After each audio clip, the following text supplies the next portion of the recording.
성도 여러분 안녕하세요. 말씀 묵상 리바이블입니다. 7월의 첫날이 시작되었습니다. 전반기가 다 지나고 이제 하반기의 첫날이 시작된 것입니다.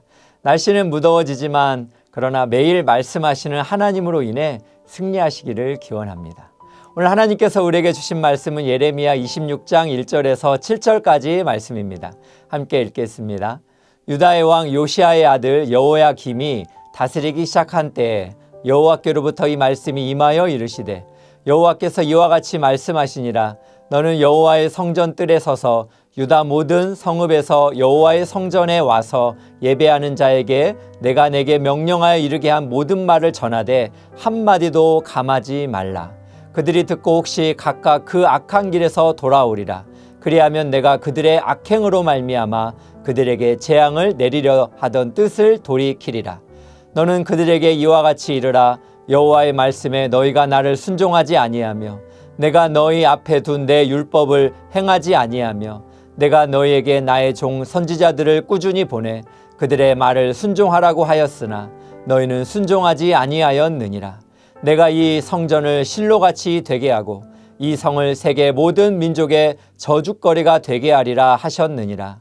예레미야가 여호와의 성전에서 이 말을 하매 제사장들과 선지자들과 모든 백성이 듣더라. 아멘. 예레미야 26장은 예레미야가 여호와의 성전 뜰에서 선포하는 성전 설교입니다. 오늘 1절에 여호야김이 통치하는 시기에 예레미야가 하나님의 말씀을 받았습니다. 이 시기는 주전 608년으로 이스라엘 역사가 급변하는 상황입니다. 유다왕 여호아스는 통치 3개월 만에 애굽으로 끌려갔고 애굽 왕은 여호아스를 대신하여 여호야김을 왕으로 세웠습니다. 그래서 여호야김은 강대국의 요구에 순종적일 수밖에 없었고 이런 태도는 유다를 더욱 위기에 몰아넣었습니다. 예레미야는 이러한 여호야김이 통치하는 남유다의 위기의 상황에 성전 뜰에 서서 여호와의 말씀을 선포하고 있습니다. 그런데 2절 말씀을 보니까 하나님께서는 여호와의 말씀을 한마디도 감하지 말라라고 명령합니다. 이는 예레미야가 말씀을 선포할수록 백성으로부터 치욕과 모욕을 받은 적이 있었기 때문입니다. 그래서 그는 참 예레미야서 20장 9절에 이것을 견딜 수 없어 선포하지 않겠다라고 결심하기도 했습니다. 이렇게 사람들의 반응에 갈등하는 예언자 예레미야에게 하나님은 여호와의 말씀을 한마디도 감하지 말고 이렇게 전하라고 명령하고 있습니다. 그러므로 예레미야는 선택해야 됩니다. 백성들로부터 이런 치욕과 모욕을 피하기 위해 메시지를 변형할 것인가? 아니면 백성들로부터 치욕과 모욕을 무릅쓰고라도 사명을 다할 것인가? 이 질문을 다시 표현하면 내가 사람들에게 좋게 하랴, 하나님께 좋게 하랴라는 문제입니다. 분명히 사람들을 생각하면 그들이 듣기에 좋은 말만 건네며 하나님의 말씀을 감하여 위로를 해야 하지만 하나님을 기쁘시게 한다면 하나님의 편에 서서 백성들의 죄를 지적하고 회개하며 돌아오게 해야 하기에 하나님의 말씀을 가감없이 전해야 합니다. 저는 이 문장을 묵상하면서 미움받을 용기라는 단어가 떠올랐습니다. 예레미야는 사람들에게 인기를 얻으려면 메시지의 내용을 바꾸어서 듣기 좋은 메시지를 전해야 하지만 하나님의 편에서 백성들을 진정 위한다면 그들의 회개를 촉구하면서 미움받을 용기로 메시지를 전해야 하기 때문입니다. 여기에서 우리도 적용을 한번 해보면 좋겠습니다. 우리가 만일 하나님의 말씀이 사람을 살리고 생명력이 있음을 믿는다면 우리도 우리 주변의 사람들에게 하나님의 말씀을 가감없이 전해야 합니다. 전달 방법에 대해서는 지혜롭게 최적화해서 잘 전달해야 되겠지만 그 본질적 내용만큼은 한마디도 빼놓지 말고 미움받을 용기를 각오하면서 우리가 전해야 합니다. 하나님께서도 예레미야가 하나님의 뜻을 가감없이 전해주면서 그들이 회개하고 돌아오기를 원하셨습니다. 그래서 3절은 하나님의 기대를 엿볼 수가 있습니다. 이스라엘이 혹시 각각 그 악한 길에서 돌아오리라. 그리하면 내가 그들의 악행으로 말미암아 그들에게 재앙을 내리려 한 뜻을 돌이키리라 라고 말씀하십니다. 여기서 하나님이 기대하시는 이 혹시라는 것은 과연 몇 % 기대감일까요? 그럼에도 불구하고 하나님은 백성들의 죄악에서 돌아오면 뜻을 돌이키실 준비를 하고 계십니다. 그러나 안타깝게도 이스라엘은 돌이킬 기미조차 보이지 않습니다. 그래서 하나님께서는 이렇게 하나님의 말씀을 거부한 백성들을 향해서 심판의 메시지를 선포하시면서 결국 돌아오기를 촉구합니다.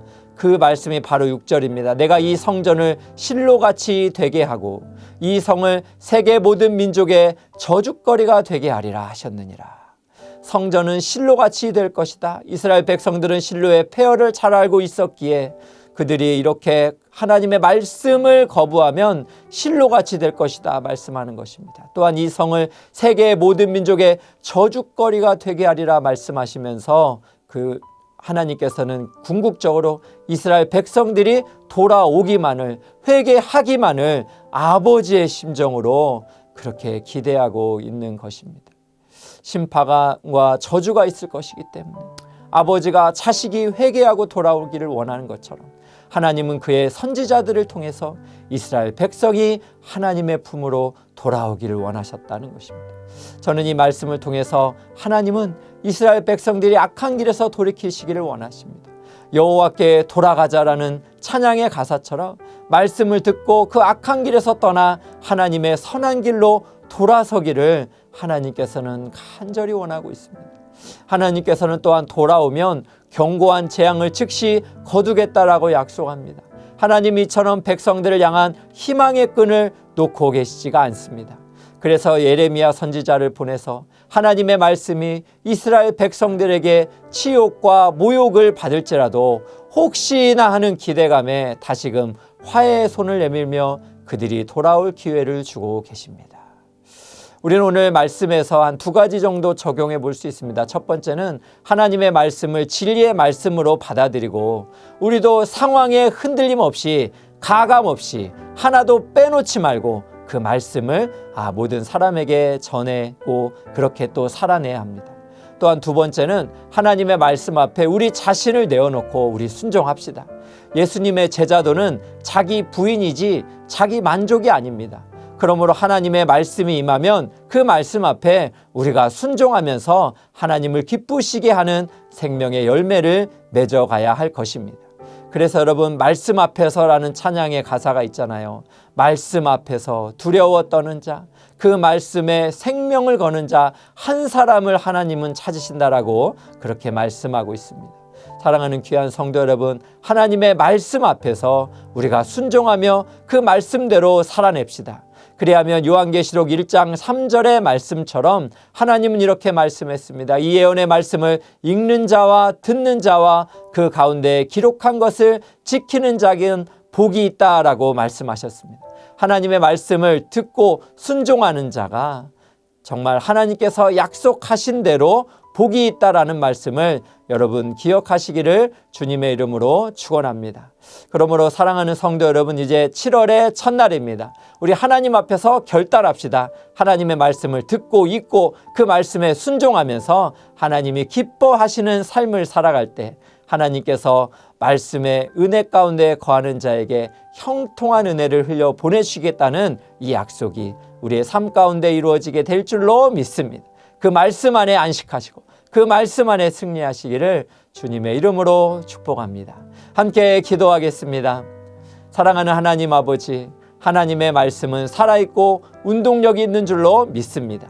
시작되는 7월에 하나님의 말씀을 진리로 받는 우리 모두가 되게 하여 주시옵소서. 또한 하나님의 말씀을 상황에 관계없이 바르게 전하게 하시고 선포되는 말씀 앞에 순종하는 삶이 되게 하옵소서. 예수님의 이름으로 기도합니다. 아멘. 오늘 또 두 가지 기도 제목 가지고 함께 기도하기 원합니다. 첫 번째는 하나님의 말씀 앞에 순종하며 그 말씀을 담대히 전하게 하소서. 또한 두 번째는 7월은 청년부 수련회와 다음 세대 캠프가 있는 달입니다. 생명의 말씀 앞에 순종으로 반응하는 우리의 다음 세대가 되게 하여 주시옵소서. 합심하여 함께 기도하겠습니다.